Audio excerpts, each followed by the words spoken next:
अब आपकी टॉपिक है गोलीय दर्पणों के लिए वस्तु की दूरी, प्रतिबिंब की दूरी तथा दर्पण की फोकस दूरी में संबंध। तो वस्तु की दूरी को u से, प्रतिबिंब की दूरी को v से तथा फोकस दूरी को स्मॉल f से लिखते हैं। तो अब कुल मिला के शॉर्ट में कह सकते हैं u, v और f में संबंध। तो चलिए देखते हैं ये क्या होता है।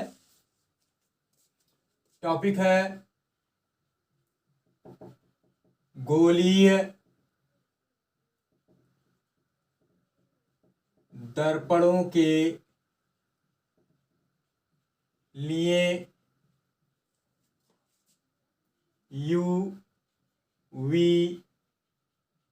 तथा f में संबंध, u, v तथा f में संबंध। तो आपके दो दर्पण हैं, एक अवतल दर्पण, दूसरा उत्तल दर्पण। तो दोनों के लिए पढ़ेंगे। तो सबसे पहले हम लोग पढ़ेंगे पहला इसमें टॉपिक अवतल दर्पण के लिए पहला टॉपिक पढ़ेंगे अवतल दर्पण के लिए। तो चलिए देखते हैं ये क्या होता है, कैसे होता है। तो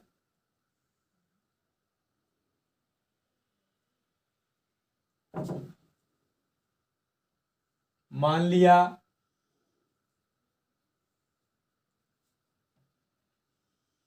M1 M2 एक अवतल दर्पण है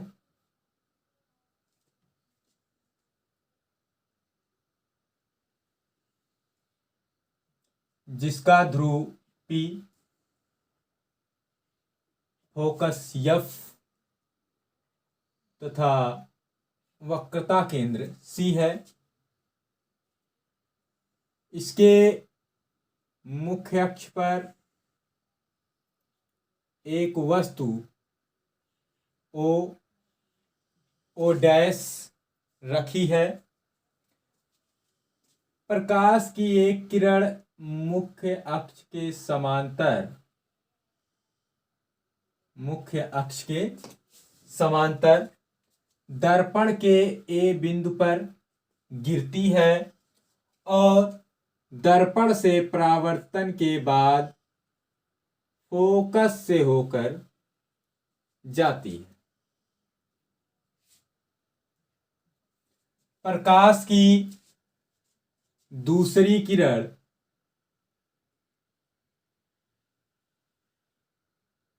O डैश B वक्रता केंद्र से होकर आती है और परावर्तन के बाद बिना विचलित हुए अपने मार्ग में वापस लौट जाती है।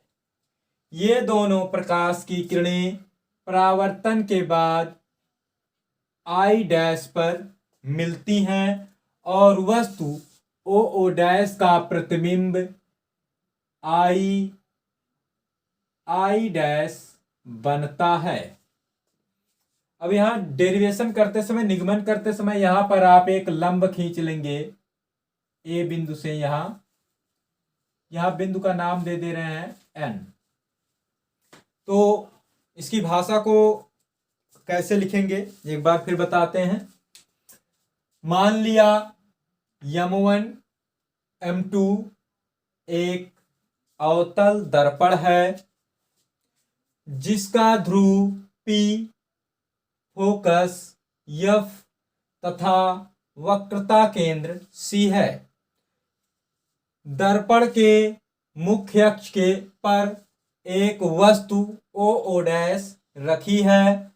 O डैश से चलने वाली एक प्रकाश की किरण दर्पण के ए बिंदु पर गिरती है और परावर्तन के बाद फोकस से होकर जाती है। प्रकाश की दूसरी किरण ओ डैश बी वक्रता केंद्र से होकर आती है और परावर्तन के बाद बिना विचलित हुए अपने मार्ग में वापस लौट जाती है। ये दोनों प्रकाश की किरणें परावर्तन के बाद आई डैश पर मिलती हैं और वस्तु ओ डैश का प्रतिबिंब आई डैश बनता है। अब ज्यामिति से त्रिभुज ये सी O dash C O dash तथा त्रिभुज सी आई डैश समरूप हैं। क्यों समरूप हैं? क्योंकि इसका ये कोण देखिए, मतलब कि कोण ओ डैश ओ सी ये 90 डिग्री का है, इसका सी आई डैश 90 डिग्री का एक कोण ये बराबर है, और ये दूसरा कोण ओ डैश सी ओ और इसका कोण ओ सी आई डैश ये शीर्षाभिमुख कोण है, ये बराबर है। तो ये दो कोण बराबर हैं, तो ए समरूपता कसौटी से ये दोनों त्रिभुज समरूप हैं। और समरूप जब होते हैं तो यहां पर मैं आपको नहीं बताना है कि क्या है, बस सिर्फ इतना लिखना है कि ज्यामिति से त्रिभुज सी ओ डैश और सी आई डैश समरूप है। लेकिन आपको पता होना चाहिए क्यों समरूप है, तो इसलिए बता रहे हैं कि ये समकोण है दोनों में और ये शीर्षाभिमुख कोण होने के कारण बराबर है। तो ए समरूपता कसौटी से ये दोनों त्रिभुज समरूप हैं और समरूप त्रिभुजों के संगत भुजाएं समानुपाती होती हैं। तो ज्यामिति से त्रिभुज सी ओ डैश तथा सी आई डैश समरूप हैं। तो इसलिए ओ डैश अपान आई डैश बराबर सी ओ अपान आई सी ओ अपान आई सी इक्वेशन फर्स्ट समीकरण 1। सिमिलरली इसी प्रकार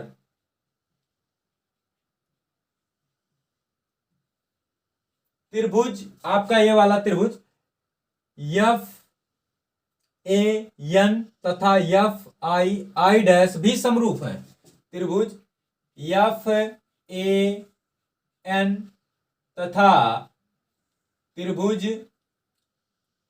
एफ आई डैश भी समरूप है। तो इसमें भी सेम वही चीज, इसलिए उसका लंब आपका है एन या एन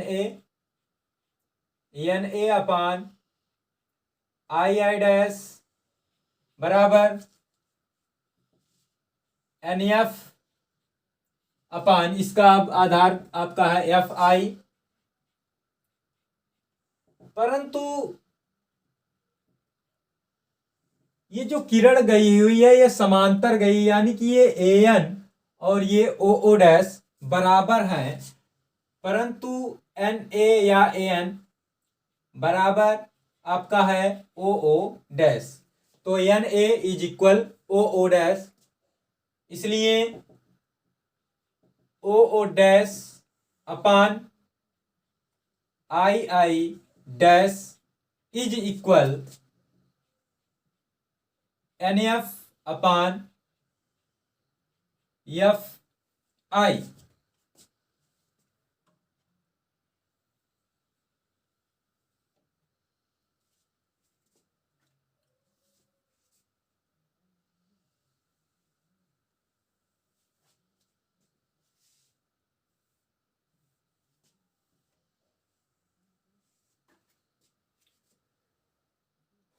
तो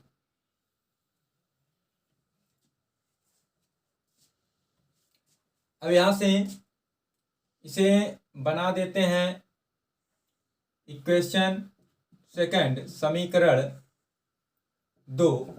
तो ये आपका समीकरण 1 तथा 2 से, 1 तथा 2 से होगा, ये दोनों का ये लेफ्ट पार्ट बराबर है ओ डैश अपॉन आई डैश, तो ये पार्ट भी बराबर होगा। मतलब कि आपका ये हो जाएगा CO upon IC is equal NF upon FI। यदि बिंदु A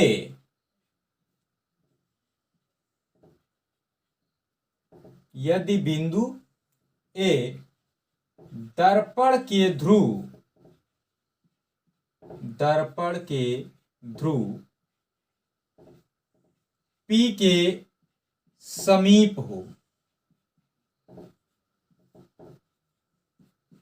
जैसे ये A यहां पर है, ये यहां कहीं करीब पर हो P के, तो n ये जो होगा ये लगभग P पर होगा, तब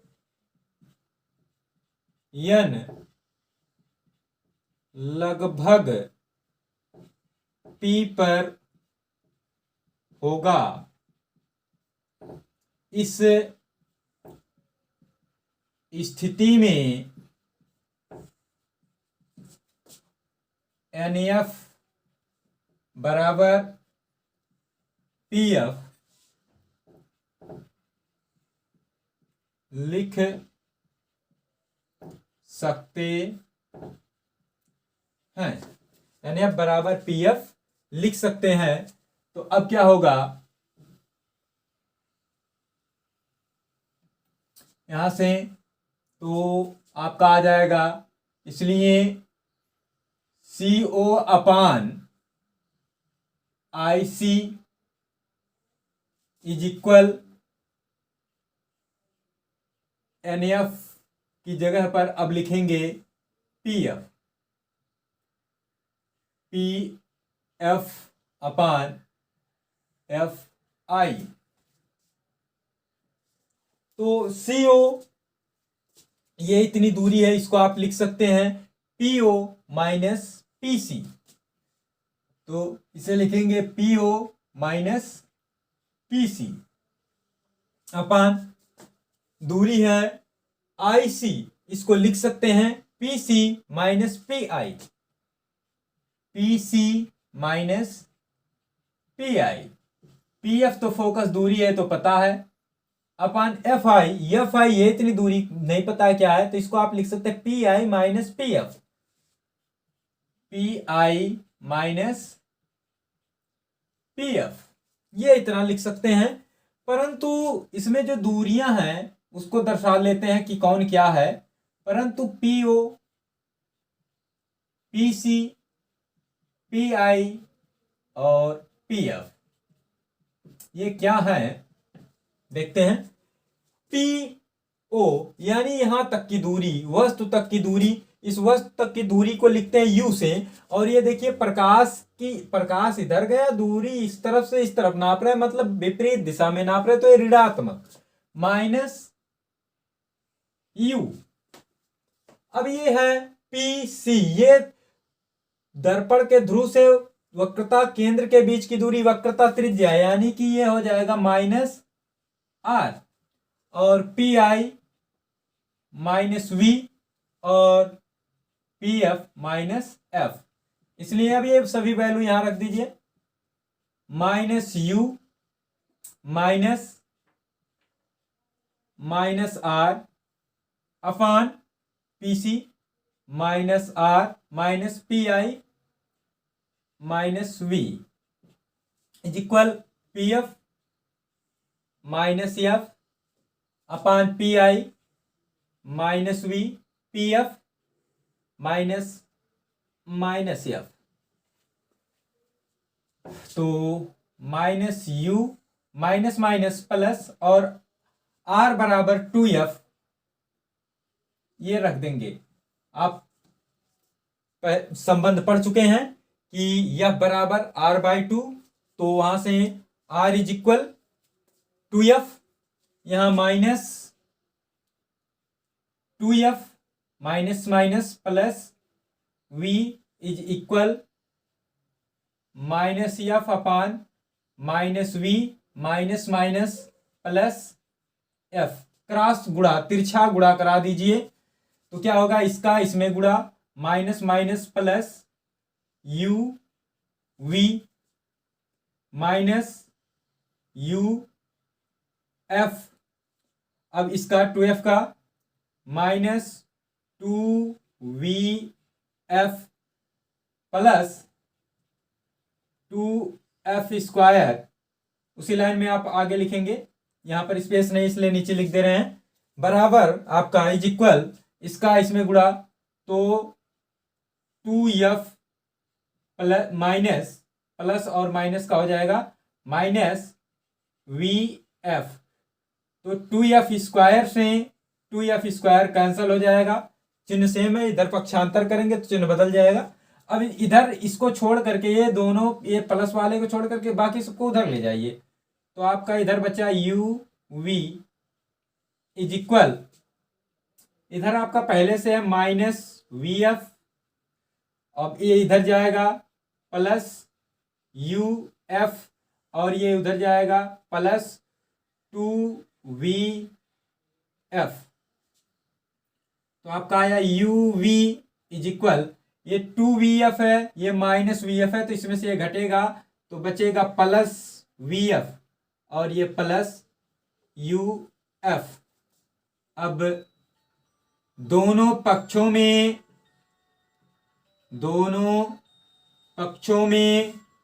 uvf से भाग देंगे तो uvf से भाग देंगे तो u और v यहां कट जाएगा, तो यहां इसमें बचेगा 1 अपान f इज इक्वल, यहां v और f कटेगा तो बचेगा 1 अपान u प्लस यहाँ u और f कटेगा तो 1 अपान v, ये डेरिवेट हो गया आपका 1 अपान f is equal 1 upon u plus 1 upon v, ये आपका डेरिवेशन कंप्लीट